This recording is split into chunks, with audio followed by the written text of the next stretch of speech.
Welcome back to Unbroken Voices, the pool of intimacy, fear, forgiveness, and renewal in Unbroken Promise. I'm Sydney Brown, and today we step further into the heart of Unbroken Promise with chapters 9 through 13. These pages move from the tender pull of intimacy through the fear of truly staying into the raw reckoning of forgiveness and its quiet alchemy, all the way to the first whispers of renewal. It's where vulnerability stops feeling like danger and starts feeling like possibility. We'll read longer passages straight from the book so you can feel every brushstroke. If you're in that space of wanting closeness, but fearing what it asks of you, these chapters were written for you. Let's begin.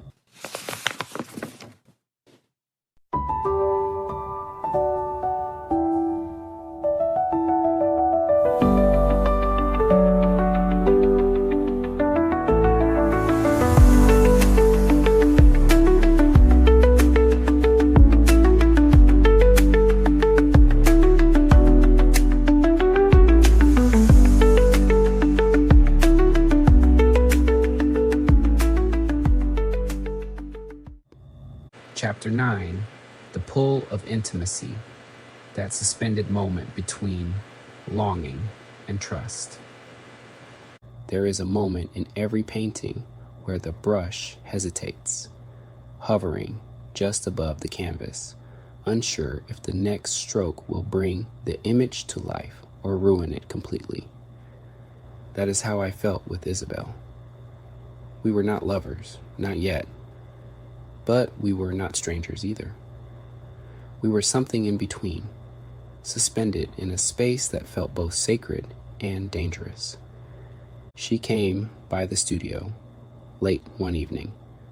"You always paint the moment before," she said, "never the moment after." "What would it look like," she asked, "if you painted what it feels like to be held?" We sat on the floor. She told me about her own fears, how intimacy had always felt like a transaction. We were two people who had learned to ration affection. That night, I began a new canvas, two figures, not reaching but resting, one curled into the other, their bodies forming a quiet shelter. No tension, no distance, just presence, just peace. I did not know if I could live that moment yet, but I could imagine it. And sometimes imagining is the first step toward believing. That image of two figures, resting, not reaching, just resting, stays with me. Intimacy isn't always grand gestures. Sometimes it's the quiet choice to stay close without bracing for the fall. If closeness feels both magnetic and terrifying right now, this chapter reminds you, imagining it is already brave. Chapter 10, the fear of staying. When beginnings feel safe, but permanence feels like a trap. I have always been good at beginnings, but staying, that is where I falter. Staying means letting someone see the parts of you that do not fit neatly into a canvas. We were sitting on the rooftop of her apartment. "You always look like you're halfway out the door," she said. I told her about my childhood, how my father left without a word. "You're not him," she said, "and I am not her. We get to choose what kind of story we write." That night, I painted with soft yellows and warm browns. I realized that staying is not about certainty. It is about choosing someone even when the fear does not go away. Before I slept, I wrote in my journal, "I do not know how to stay, but I want to learn, and that is enough for now." Staying when fear lingers, that's the real test, not the absence of doubt, but the choice to remain anyway. This chapter is for anyone who's ever felt halfway out the door while secretly hoping someone would ask them to stay. Let's take a quick break and enjoy some music.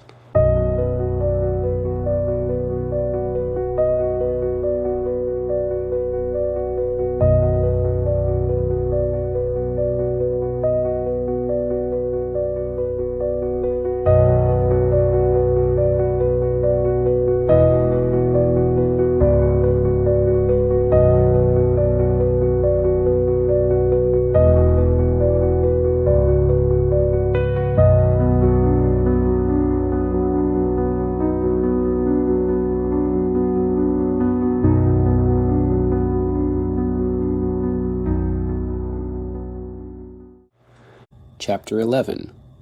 The Reckoning of Forgiveness. Coming face to face with old wounds. I arrived at the gallery just as the golden hour bled into the high windows. From the corner of my eye, I caught a profile I had not expected to see. Clara Montrose. Clara and I shared a history painted in heartbreak. She slipped through the crowd. "Elias," she whispered. We found a quiet alcove. Old wounds flare, the raw ache of abandonment pulsing in my veins. Alone that night, I thought of Isabel's steady presence. Forgiveness, I realized, was that narrow passage between past and possibility. You risked self-preservation to step toward grace, and for the first time, I had the courage to cross. Forgiveness isn't pretty at first. It's a reckoning. But crossing that threshold, even when it trembles, changes the entire canvas. If old betrayals still sting, this chapter shows the quiet power of choosing to walk through anyway. Chapter 12. The alchemy of forgiveness, when pain begins to transform. I return to the easel before dawn. In place of my usual somber palette, I mixed soft rose, pale chartreuse, and a gentle amber.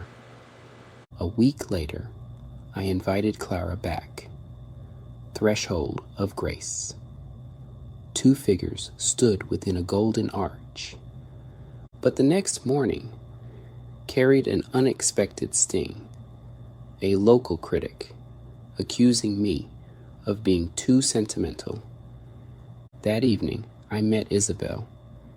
Being kind in a harsh world always carries risk, she said. But every stroke of compassion makes the world more vivid. Back in the studio, I titled it Resurgent Heart. Forgiveness had reshaped my art and my spirit.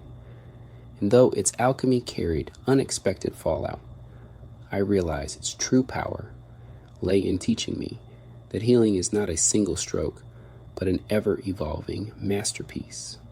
Alchemy, that word captures it perfectly, turning what was once gray and heavy into something luminous. Even when the world pushes back, forgiveness quietly changes everything. Let's take our last break before we get into our last chapter.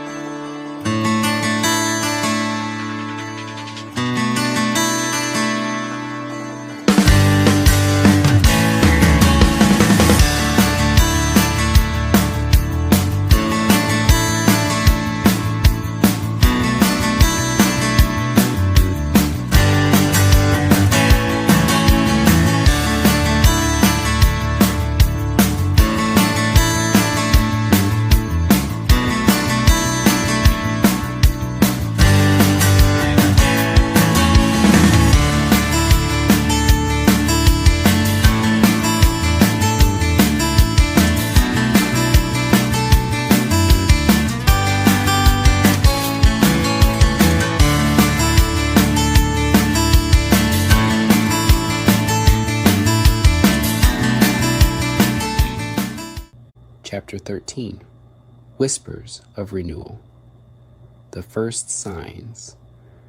that healing is taking root.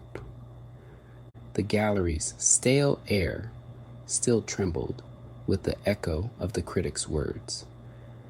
That afternoon, I discovered a stack of handwritten letters. A veteran who painted his PTSD. A teenager who found courage. Moved, I signed up to volunteer at a community art therapy workshop. That evening, I opened Whispers of Renewal. In my journal that night, I wrote, "When we choose forgiveness, we listen to the whispers of renewal within every broken heart." And I closed the book, ready to follow those whispers wherever they might lead. Renewal doesn't arrive with trumpets. It whispers, through letters, through clay, through small acts of kindness. These chapters show that the promise is already unfolding, one brave stroke at a time. Unbroken Promise is waiting for you on Amazon. Grab the Kindle edition, free with Kindle Unlimited, or paperback, and keep reading. You can listen to me on Apple Podcasts, YouTube, audio only, Podbean, Spotify, and Amazon Music/Audible. Search Unbroken Voices, or follow at Unbroken Promise 2 for every new episode and direct links. Share on X at Unbroken Promise 2. Which of these chapters spoke to your own journey? Your stories become part of this conversation. Thanks for walking these intimate, healing pages with me. Next time, we'll move into vulnerability as masterpiece and the trial of the heart. Your fears, your stain, your forgiveness, they're all turning into light. Keep listening to the whispers. I'm Sydney Brown. Take care of your brave, beautiful heart.